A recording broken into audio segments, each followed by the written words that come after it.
This video is sponsored by sellcashier.com. They compare iPhone prices on the internet and give you their instant quote and the most cash for your iPhone. Hey guys, this is Ed with Tikvarium. An interesting lineup I have for you today. All these iPhones are from different generations, starting with the 5S over here on your left and all the way through the iPhone XS on your right, but all in gold.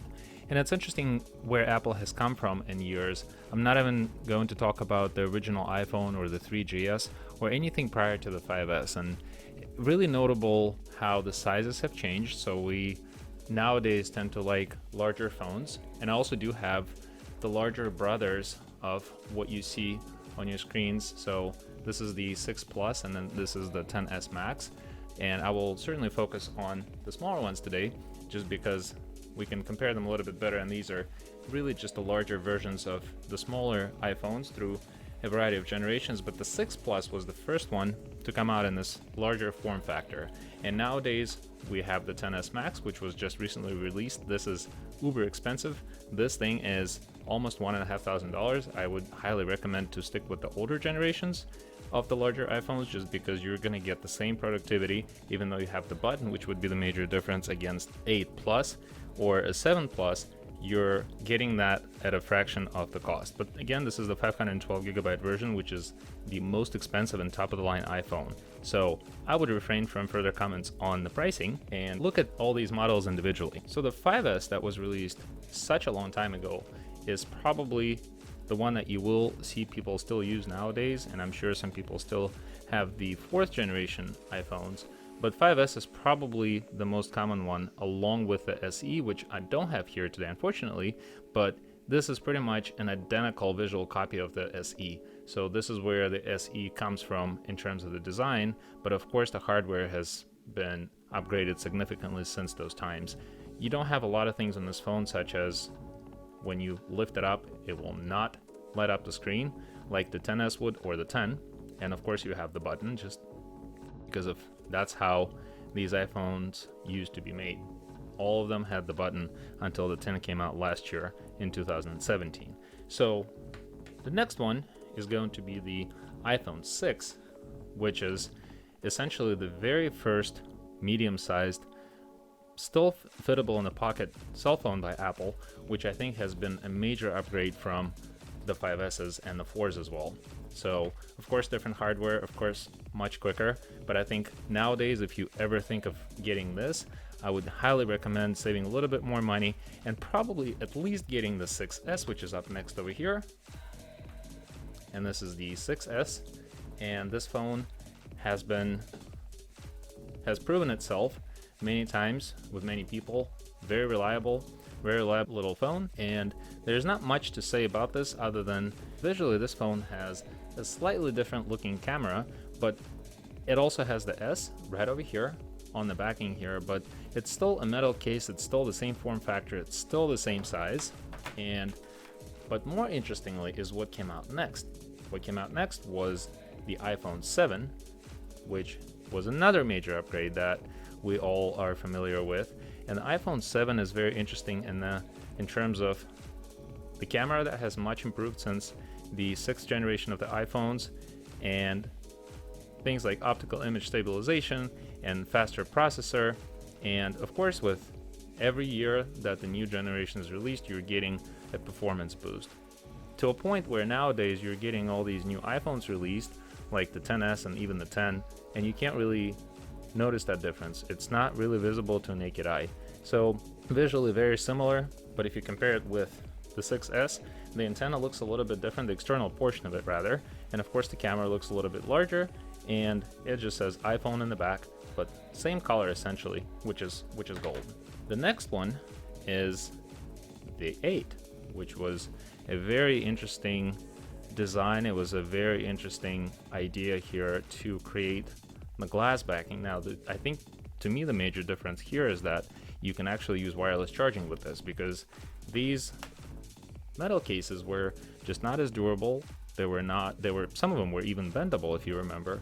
But of course, glass is no better in terms of the investment, because you drop this once and you're gonna break it, so you might as well invest into a phone case and a screen protector as well. Now, this is also water resistant. A lot of people say it's waterproof. It's not. I think it's water resistant, and you just have to be careful how deep into the water you will ever immerse it. Don't do the beer drop test, because it's likely not going to work as well, even though Apple does claim that it's water resistant. And it's a very, very convenient little phone just because of the form factor. And then XS would be up next.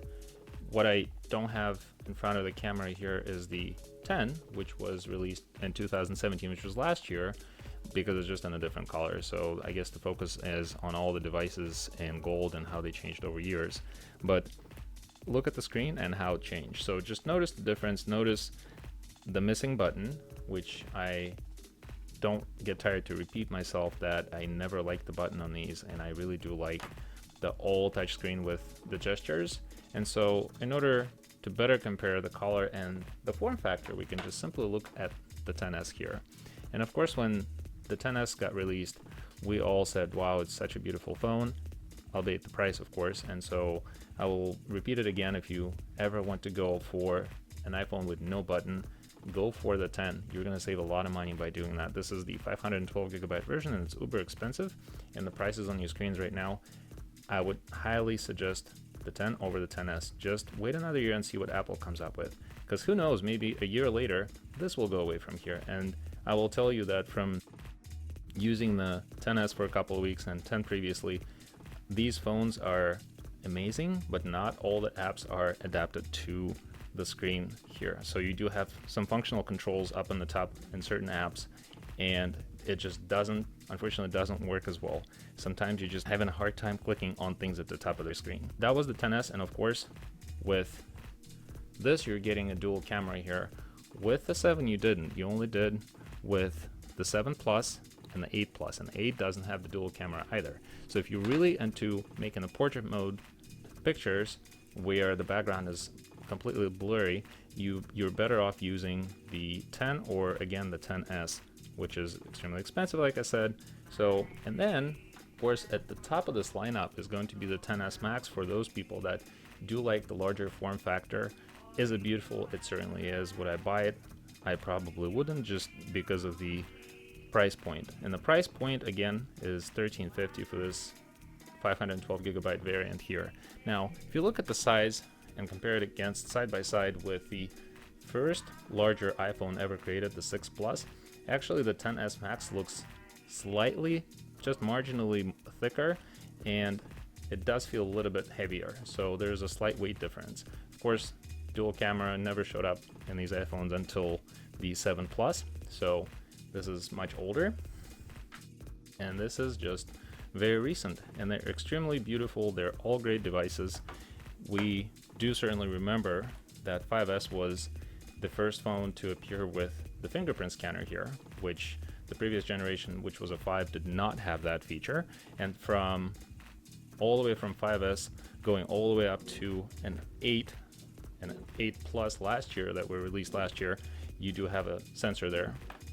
In order to unlock this phone here, it recognizes your face. It does it pretty well. It does it 99% of the time.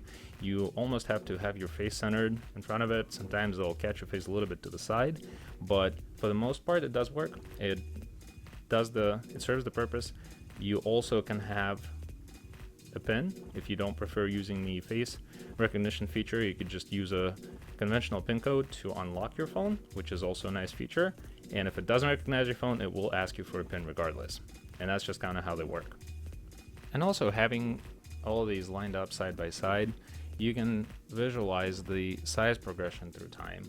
And I honestly do like the size of the XS. Of course, the form factor of these phones is very similar, except the size is different and the screens are getting larger and larger. Like I said, I'm hoping that this recess will hopefully disappear in the future in the next generation of the iPhones, but who knows what Apple is going to come up with.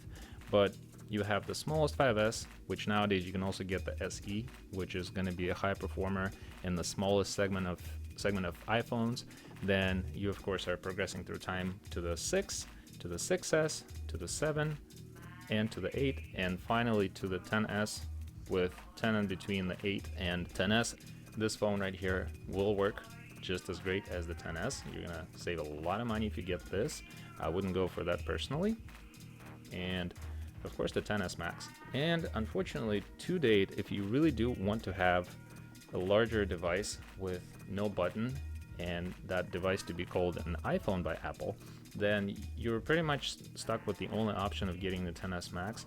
But do not get the top variant. Don't get a 512 gigabyte version.